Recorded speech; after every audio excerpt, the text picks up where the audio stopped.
In exactly 30 seconds, Vivian would walk through that front door and discover the secret I'd been hiding for 6 months. I had a system. A foolproof system. I'd set alarms, create buffers, always change back with time to spare. For 6 months, it worked perfectly. Until today. Today, I got greedy.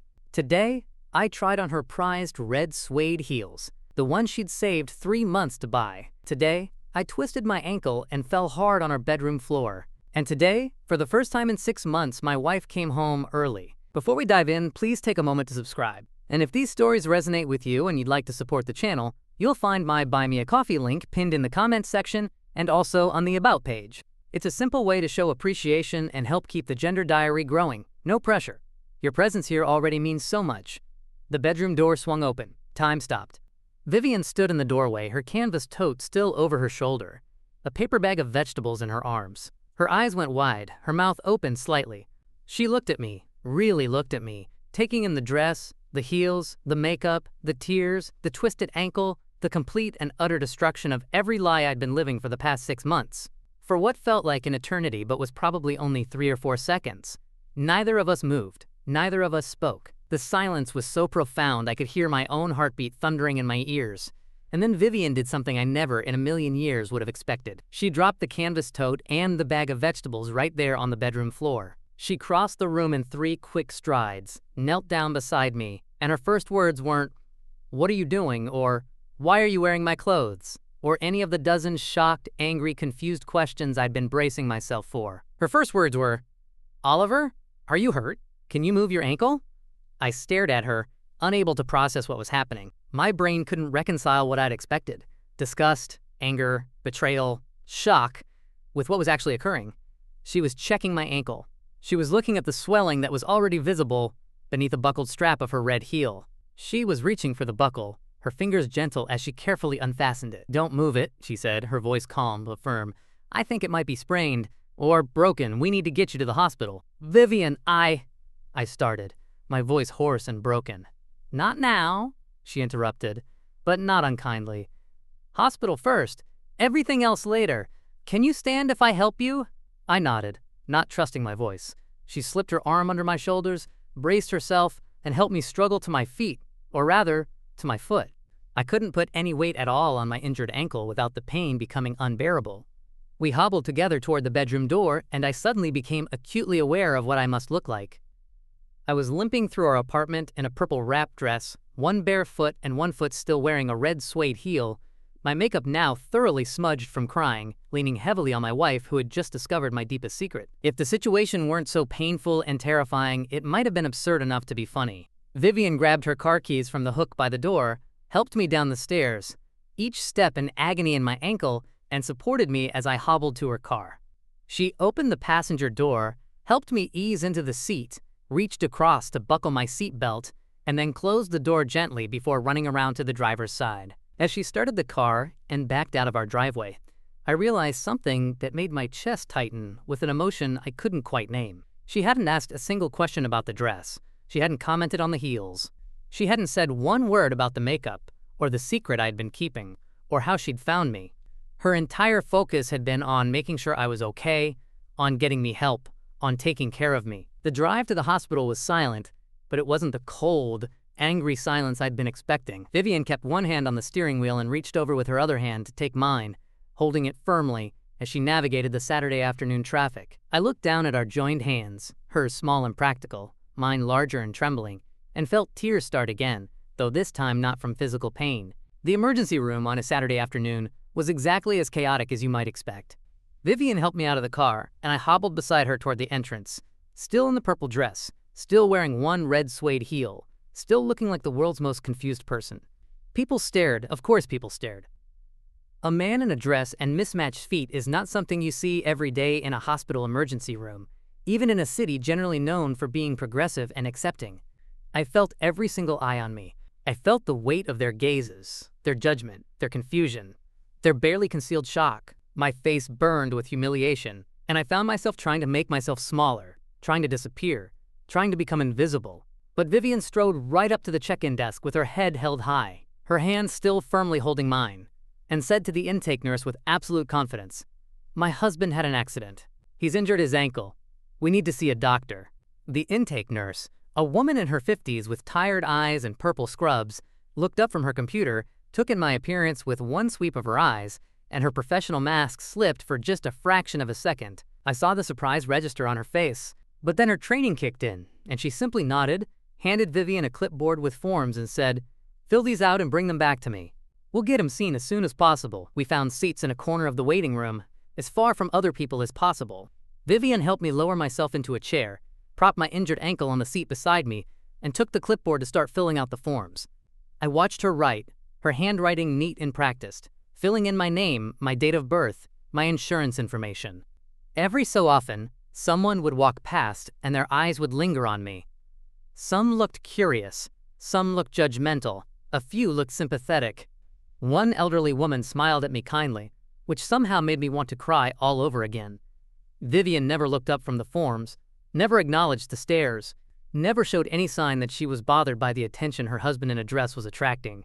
She just calmly completed the paperwork, stood up, returned it to the intake nurse, and came back to sit beside me. "It shouldn't be too long," she said quietly, taking my hand again. We sat in silence for maybe 20 minutes, though it felt like hours. The pain in my ankle had settled into a deep, throbbing ache. The adrenaline from the fall and from Vivian's unexpected arrival was starting to wear off, leaving me feeling hollow and exhausted and increasingly terrified about the conversation I knew we'd have to have eventually. "Oliver Reed?"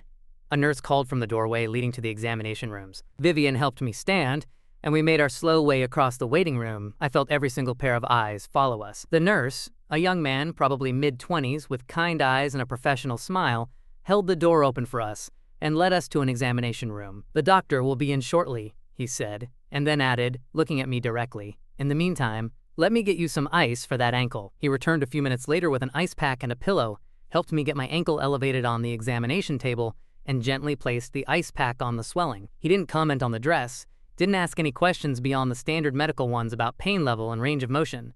When he left, Vivian and I were alone again.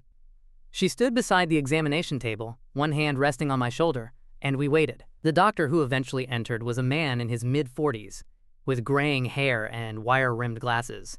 He looked at the chart, looked at me, and I saw him pause. Just for a moment.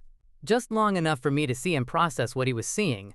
A 26-year-old man in a purple dress and one red heel, lying on his examination table with an injured ankle.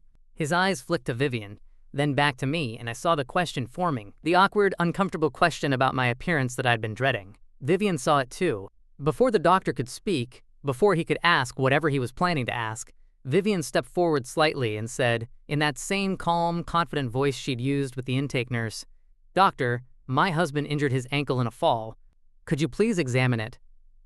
It wasn't rude, it wasn't defensive, it was simply a redirection, a gentle but firm reminder of why we were there. The doctor blinked, seemed to reset, and nodded. "Of course," he said, and moved to the examination table. What followed was a standard medical examination. The doctor asked questions about how I'd fallen, whether I'd heard a pop or crack, whether I could move my toes, whether the pain was localized or radiating. He pressed gently on various parts of my ankle, watching my face for reactions. He had me try to move my foot in different directions, stopping whenever I winced. "I'm going to order an X-ray," he said finally. "I want to rule out a fracture. But, based on the range of motion and the swelling pattern, my initial assessment is that it's a moderate sprain. The good news is that sprains generally heal well with proper treatment." An orderly came and wheeled me to radiology, where a technician took several images of my ankle from different angles. Through all of this, Vivian stayed beside me. Her presence steady and solid, never leaving, never wavering. The X-rays showed no fracture, just as the doctor had suspected. A sprain, he confirmed when we returned to the examination room. A moderately bad one, but nothing that wouldn't heal with rest, ice, compression, and elevation. He wrapped my ankle in a compression bandage, gave me a prescription for pain medication, fitted me with a pair of crutches, and went over the care instructions. RICE protocol: rest, ice, compression, elevation. Stay off the ankle for at least a week. Keep it elevated as much as possible. Ice it for 20 minutes every few hours. Take the pain medication as needed. You should heal fairly quickly, he said, handing Vivian the discharge papers. But if the pain worsens, or if you notice any significant changes, come back immediately. Vivian thanked him, took the papers, and helped me maneuver off the examination table and onto the crutches. They felt awkward and unstable, And learning to use them while still wearing one heel and a dress was its own special kind of challenge. We made our way back through the waiting room. More stairs, more awkwardness, and out to the car. Vivian helped me into the passenger seat again, loaded the crutches into the back, and we began the drive home. The silence in the car felt different now. Heavier. More loaded. The immediate crisis was over. My ankle wasn't broken, I wasn't in danger. We were going home. And when we got there, we were going to have to talk about what had happened, about what Vivian had seen, about the secret I'd been keeping, the lies I'd been living, the person I'd been hiding. I watched the familiar streets pass by the window, and my chest felt tight with dread. Vivian helped me up the stairs to our apartment, a slow and painful process that involved me hopping on one foot while leaning heavily on her shoulder and trying not to hit her with the crutches. By the time we made it through the front door, we were both breathing hard. She guided me to the couch, helped me lower myself onto the cushions, found pillows to elevate my ankle, retrieved the ice pack from the hospital from where it had melted in her bag, and went to the kitchen to get a fresh one from our freezer. I watched her move through these tasks with quiet efficiency. She placed the ice pack gently on my wrapped ankle, made sure I was comfortable, brought me a glass of water and the pain medication the doctor had prescribed. "Take these," she said softly, handing me the pills. I swallowed them obediently, watching her face, trying to read what she was thinking, what she was feeling. But her expression was neutral, focused on the practical tasks of caretaking. When she'd finished settling me on the couch, she finally sat down, not beside me, but in the armchair across from the couch. Close enough to talk, far enough to have space. The silence stretched between us. I realized I was still wearing the purple dress, still had makeup smudged across my face, still looked like the person she'd found on our bedroom floor, except now with crutches and a wrapped ankle and the weight of unsaid words pressing down on both of us. Vivian had returned to the bedroom at some point. I hadn't even noticed when, and retrieved the bags of vegetables she'd dropped when she found me. She was unpacking them now, putting tomatoes in a bowl, storing lettuce in the crisper, her movements automatic and mechanical. The normality of it was jarring. Our life had just exploded. She discovered a secret I'd been keeping for 6 months. A secret that revealed something fundamental about who I was, and she was putting away vegetables like it was any other Saturday afternoon. I didn't know what to do with that. Minutes passed. 5 minutes. 10 minutes. The apartment was so quiet I could hear the refrigerator humming in the kitchen, could hear distant traffic sounds from the street below, could hear my own breathing. Vivian finished with the vegetables and sat back down in the armchair. She looked at me then, really looked at me, and I saw something in her eyes I couldn't quite identify. Not anger, not disgust, something else, something softer but also more serious. I knew I needed to say something. I needed to explain, to apologize, to start the conversation that would determine whether my marriage survived this day. But the words stuck in my throat. How do you begin to explain something you've hidden for your entire life? How do you put into words feelings you've never been able to articulate, even to yourself? Vivian, I started, my voice cracking. She held up one hand, stopping me. "Let me go first," she said. My heart sank. This was it. This was where she told me she couldn't do this, couldn't be married to someone like me, couldn't stay with a husband who wore her dresses and lied to her for months. This was where everything fell apart. I braced myself for the blow. But what she said next was not what I expected. Not even close. "I've heard of this," Vivian began, her voice quiet but steady. She was looking at me directly, her eyes searching my face. "Men who are drawn to this, to feminine clothing, to that softness, that energy, that expression." I stared at her, not breathing, not moving. "I don't fully understand it," she continued. "I won't pretend that I do. But I know it's real. I know it's not a joke or a fetish or some weird phase. I know that for some people, this is about something deeper. About identity. About being able to express a part of themselves that they've had to hide." She paused, gathering her thoughts, choosing her words carefully. "When I walked into our bedroom today and saw you on the floor, in my dress, in my heels, the first thing I felt, before shock, before confusion, before anything else, was fear that you were hurt. And then, once I saw that you could talk, that you were conscious, my second thought was, how long has he been carrying this alone?" Tears were sliding down my face now, and I couldn't wipe them away because my hands were shaking too badly. "I have questions," Vivian said. "Of course I have questions. How long have you felt this way? When did it start? Why didn't you tell me? Were you ever going to tell me?" She waited, giving me space to respond. I tried to find words, any words, but all that came out was a choked sob. "It's okay," she said gently. "We don't have to answer everything right now, but I need you to understand something, Oliver. I'm not upset that you wore my dress. I'm not angry that you tried on my heels. I'm not disgusted or shocked or any of the things you're probably terrified I'm feeling." "You're not?" I managed to whisper. "No," she said firmly. "What I am is sad. I'm sad that you didn't feel safe enough to tell me. I'm sad that you've been carrying this secret alone. I'm sad that you felt like you had to hide this part of yourself from me, from everyone." She leaned forward in her chair, her elbows on her knees, her eyes still locked on mine. "Were you ever going to tell me? Or were you planning to keep this hidden forever?" It was a fair question, an important question, and it deserved an honest answer. "I don't know," I admitted. "I told myself that I would, someday, when the time was right. But I think, deep down, I was planning to hide it forever. I was terrified of losing you." "And now?" she asked. "Now I don't have a choice," I said. "Now you know." "No," Vivian said firmly. "Now you have a choice. You can choose to be honest with me. You can choose to trust me. You can choose to stop hiding." She stood up and crossed to the couch, sitting down beside me carefully, mindful of my elevated ankle. She took my hand in both of hers. "Tell me," she said. "Tell me everything." And so I told her. Through mixed emotions and halting words and long pauses where I had to gather courage to continue, I told her everything. And through it all, Vivian listened. She didn't interrupt, didn't judge, didn't pull away. She just held my hand and listened. And when I finally ran out of words, when I'd said everything I could possibly say, she was still there. "Thank you for telling me," she said quietly. Vivian was quiet for a long moment, thinking. Then she said, "We figure it out together. We talk about what this means for you, for us, for our marriage. We set boundaries that work for both of us. We create a space where you don't have to hide anymore." We sat in silence for a few more moments, processing everything that had been said, everything that had changed in the space of a few hours. Then Vivian said something that made my heart feel like it might break open. "What if you didn't have to hide anymore?" she asked. "What if we made Saturdays, or any day, really, safe for you? What if you could be fully yourself, here in our home, with me?" I looked at her, hardly daring to believe what I was hearing. "You would do that? You would be okay with that?" "I married you," she said again. "All of you. And I want you to be happy. I want you to be free." That conversation was 3 years ago. 3 years since that terrible, wonderful Saturday when a pair of red suede heels broke my ankle but saved my life. The weeks after that day were a journey. Not always an easy journey, but an important one. Vivian and I talked.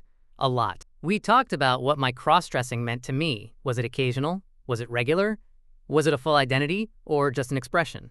We talked about what she was comfortable with and what I needed. We talked about boundaries and expectations and fears and hopes. We decided that Saturday mornings would no longer be secret. Instead, they would be ours. Sometimes Vivian would go to the market, and I would get dressed while she was gone. But there was no more hiding. When she came home, I didn't have to change. I could be myself. Other times, she stayed home. Those became my favorite Saturdays. The ones where we'd have coffee together, me in a dress and her in pajamas, talking about our weeks, making plans, just existing together without pretense or performance. My ankle healed. The sprain that had seemed so catastrophic that Saturday afternoon turned out to be moderate, just like the doctor said. 6 weeks of rest and physical therapy, and it was good as new. But the red suede heels, those, we decided together, would go to charity. They'd serve their purpose. They'd been the catalyst for everything that changed. But they also represented the moment when everything almost fell apart, and neither of us wanted to revisit that. Our marriage changed. Of course it changed. You can't go through something like this without transformation. But it didn't break. It deepened. The honesty we'd been forced into created an intimacy I never knew was possible. Part of me wishes I'd been braver, wishes I'd trusted her from the start, wishes I'd never experienced the shame that made hiding feel necessary in the first place. But another part of me knows that I wasn't ready, that the person I was when we got married didn't have the courage or self-awareness to have those conversations. That I needed those 6 months of secret Saturdays to even begin to understand what I was feeling, to give it shape and words and meaning beyond just vague discomfort with the masculine role I'd been assigned. Would that have happened if I'd sat her down one calm evening and tried to explain something I barely understood myself? Maybe. Maybe not. I like to think it would have. But I also know that the version of events we lived through, as painful and terrifying as it was in the moment, led us here. And here is good, here is honest, here is real. I found acceptance, I found love, I found safety, and I don't take that for granted, not for a single day. It's Saturday morning as I record this. Vivian just left for the farmer's market. Yes, she still goes every weekend, and yes, I still treasure these Saturday mornings alone. But now there's no secrecy, no fear, no carefully timed transformations and hasty cover-ups. I'm sitting in our living room in a soft blue dress, drinking coffee, my feet bare because I still haven't quite mastered walking in heels without occasionally twisting my ankle. Some habits die hard. I'm still learning, still growing, still figuring out what all of this means for my identity, my future, my understanding of myself. I don't have all the answers. I'm not sure anyone does. But I have something I didn't have 3 years ago. I have the freedom to ask the questions. I have a partner who walks beside me as I explore. I have a life that feels real, authentic, mine. And I have a pair of black heels that actually fit sitting in my closet next to Vivian's collection. Sometimes I wear them, sometimes I don't. But knowing I can, knowing I have the choice, knowing I have the freedom, that makes all the difference. That Saturday afternoon, lying on our bedroom floor with a twisted ankle and a shattered secret, I thought my life was ending. I had no idea it was actually just beginning. Thank you for listening to my story. If it resonated with you, if you're on your own journey of self-discovery, or if you just needed to hear that you're not alone, hit the subscribe button, leave a comment. Share your story. Your truth matters. Take care of yourselves. Be kind to yourselves. And remember, you deserve to be seen. The end. The Gender Diary exists to light that path with shared stories. Whether you found connection in this narrative, you're on your own journey of gender exploration, or you're here seeking understanding, your subscription fuels our mission. Every subscriber empowers us to keep illuminating these authentic experiences for our community. Kindly drop a comment below. Your voice adds to the tapestry of experiences that makes this space meaningful. Until our next story unfolds.